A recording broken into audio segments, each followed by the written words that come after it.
Video 18, guys. We're almost to the end. Okay, this one.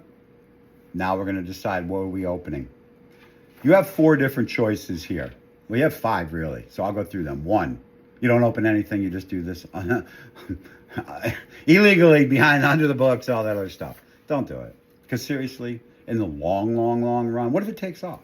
Okay, so in the long run, you're better off opening it. Okay, I'm about to go through it with you. There's 0 expense, really, literally, to opening up a company in the United States. It's one of the easiest things. It actually costs more sometimes to register your car than it does to open up a corporation in the United States of America. Beautiful country. So, first, DBA. Cheapest way to go. Costs roughly in the state of Florida $80. I'm going to look down because I kept notes. It means doing business as. It's a fictitious company. It means that you yourself, as a person, want to sell a product under another name. So Kevin Klein Pizza doesn't work, so I want to call it Joe Pizza. So I get a DBA, doing business as. Costs $80. Here's the problem with them. Don't recommend them. If you have a DBA, you've made a mistake, switch to an LLC. And we'll go through that in a minute. But the problem with DBAs, it's all on you. You are personally responsible for everything. No matter how big you get with that DBA, if you have a $100 million company and you have a DBA and you get sued, they're coming after you personally.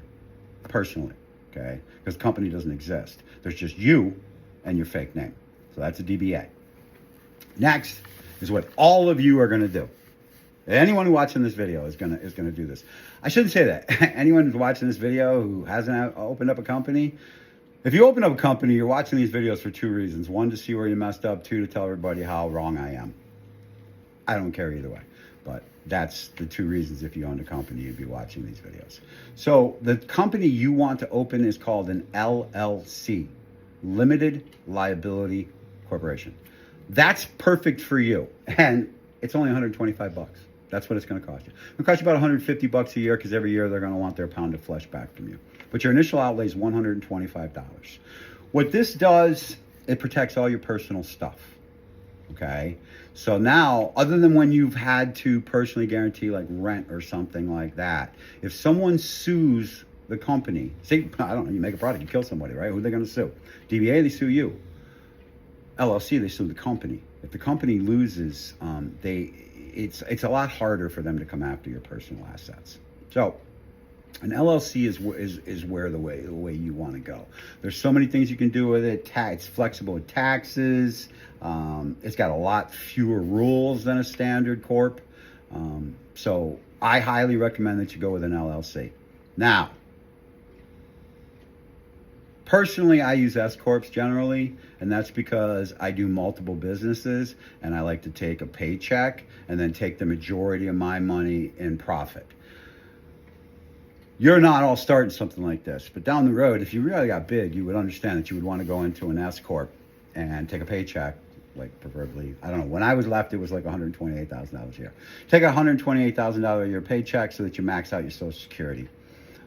And then everything after that you take as profit, because capitalism at its best. In America, profit taxes at 20%. Personal income can cap out at like 35%. So if I know that the max I'm going to have to pay is 20% versus 35%, I want to take my pay as profit. The last corporation, and a big difference between an S-Corp and the next one, a C-Corp, is how many people. An S-Corp can't have more than 100 shareholders, 100 people involved, owners. A C-Corp is unlimited. A C-Corp is what you see when somebody takes something public. Later, maybe way down, I'll go about going public.